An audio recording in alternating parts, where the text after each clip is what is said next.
So, the NFL draft happened. I have to say, while I'm pleased with how my team made out, and there were a few shockers worth having a conversation about, the draft did very little for me this year.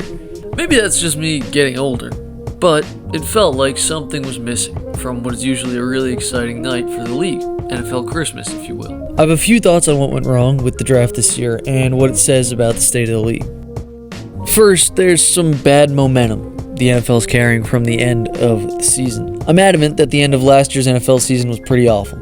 I guess, unless you were a Seahawks fan. And it isn't because the Super Bowl was a blowout that's happened plenty of times, and I've never felt a hangover from it in the offseason. Great playoffs and great champions tend to create a buzz about the next season. Everyone who is on the outside wants to see their team be a part of it. Everyone who is in the dance wants their shot at redemption. The idea of reloading or a revenge tour lays heavy on the minds of those who came up just short throughout the offseason. This year we don't have that for a few reasons.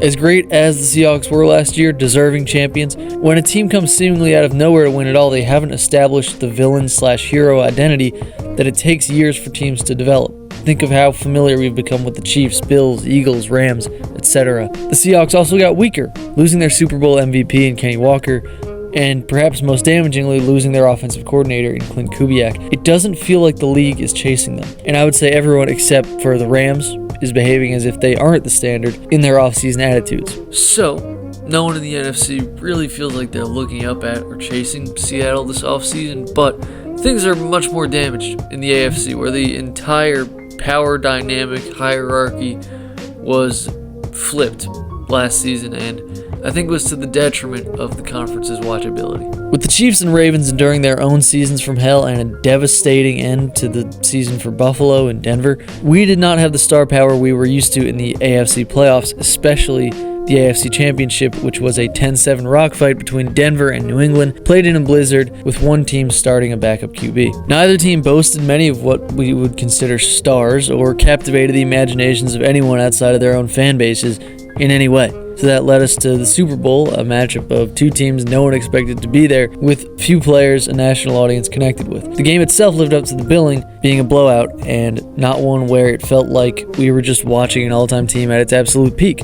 There's excitement in that. While many would consider it a plus that things went so unexpectedly for the NFL this season, I think it's fair to say it actually ended up being worse for the product on the screen. So here's my point on this. The end of the NFL season was kind of a disaster and did little to generate any sense of urgency in this offseason, and that bled over into the draft, I feel. Next, on the draft itself, this was a pretty uninteresting draft class. I feel like I'm stating the obvious here. The biggest problem with this draft was that it was uninteresting in a bunch of ways. The number one overall pick was presumptive, and yet somehow the buzz around Fernando Mendoza was minimal. Think about the marquee presumptive number one picks we've had in the NFL. The guys we've known were going number one since the end of the college football season. Joe Burrow, Andrew Luck, Caleb Williams, Trevor Lawrence. All were touted as generational prospects, and draft day felt like a coronation for them as a result. Not just a new era for the team lucky enough to pick them, but for the league as a whole. This year marks the first time I can remember where there has been a presumptive number one overall pick who is a quarterback, and there are zero expectations for him to be the face of the league. Maybe it's not fair that these guys are expected to be the face of the league, but it's really quite fascinating and probably means Mendoza wouldn't have gone this high in previous drafts. According to all the experts, Mendoza grades out well, but the expectation is that he will likely end up in the Kirk Cousins tier of quarterbacks. While he might be excited now, that's brutal to hear if you're a Raiders fan. You finally hit the lottery to get the most coveted draft position possible, and the year you get it, your position of need is filled by Kirk Cousins. Ouch. I don't want to sound like a hater here, but Mendoza is also relatively uninteresting compared to those four generational guys I mentioned there, both in play style and personality. Hey, Andrew Luck was corny too, but I always felt like it was a genuine way, and I never had doubts about his leadership ability in any way. Mendoza might not get a firm handshake in on the first attempt. I don't know, I'm just thinking out loud here. In Mendoza's defense, more than anything, this year's draft class in quarterback suffers from a lack of depth, and that's something we've kind of been spoiled with lately, with the 2024 class already going 4 deep, the 2020 class being kind of the standard in the league, going 5 deep, although 2 as a backup now. Aside from that, there have been plenty of interesting drafts where quarterbacks weren't the headline, but this draft also suffers from being heavy on offensive line and defense. 5 wide receivers were drafted in the first round, and none of them considered to be on the prospect level of the frankly insane amount of first-round receivers we've had this decade. While it may be a better move to draft a tackle in this league, nothing jumps out and excites fans like a quarterback, skill position player, or truly generational prospect. There were some brilliant players in this draft, but it just felt like no one truly left off the screen in that fashion. Maybe Caleb Downs, who goes to Dallas but is a safety, and I'll be happy if I'm proven wrong. Another problem is that the college football industrial complex isn't a star-producing one as much anymore, it seems. The players and prospects themselves keep getting better and better, but the interesting characters who have stories we want to follow at the next level seem to be lacking. And there's a few reasons for this, I think. It could be generational. I think fewer top-level young athletes want to beat their chest and say, "I'm the man," as part of a less confident generation. My generation, to be fair. In college basketball, Darren Peterson is the most talented scoring guard we've seen in a decade plus. He should be talking cash money all the time. Instead, he maintains this quiet killer personality, and there's nothing wrong with that, but it's pervasive throughout this class.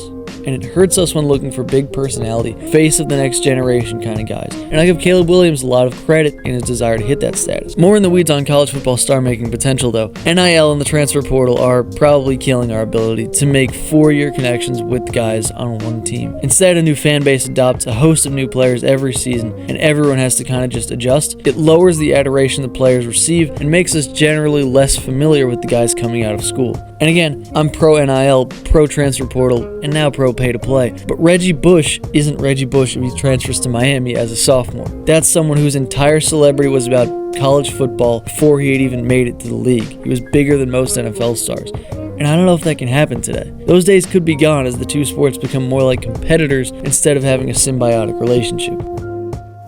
And finally, the Diana Rossini Mike Vrabel disaster has put everything else on the back burner in the minds of NFL fans. If you want a breakdown of the whole Vrabel Rossini fiasco saga timeline, I'm not going to do that. There are plenty of other places that are doing that. I just want to talk about what it means for the league. With some bad momentum going into the offseason because of the on-field display, I don't think the NFL would have said no to a publicity stunt. However, they have been hit with an all-time scandal instead. And this one's not on the league. As far as the point of this video is concerned, this scandal hung over the draft like an ominous storm cloud, as the story picked back up a few days in advance. Commissioner Roger Goodell had to address it on air with Mike Greenberg and is rightfully leaving it to the teams and individuals. It's an individual affair. This really doesn't concern the league itself, but suddenly all that people cared about on draft night was whether or not the Patriots would pick so that Vrabel would be available to the media before his stint in counseling. A truly bizarre storyline for the draft.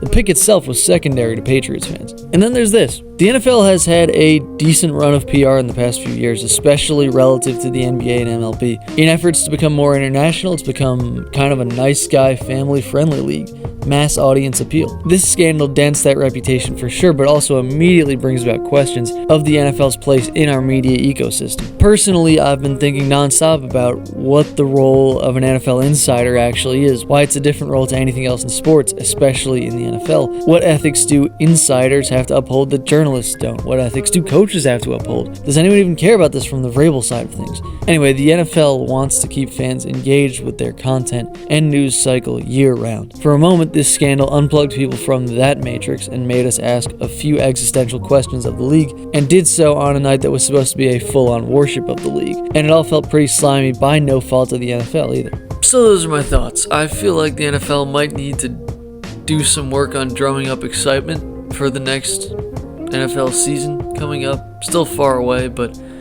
look, the ratings will probably still be fine, and things will probably be normal and as entertaining as they usually are in the NFL, but it feels like right now something is missing, and I'm not sure what. Maybe it's just the offseason. Anyway, thanks for tuning in. Please like and subscribe. Subscribe to Back in Sports while you're at it for my NBA podcast, and I'll see you next week.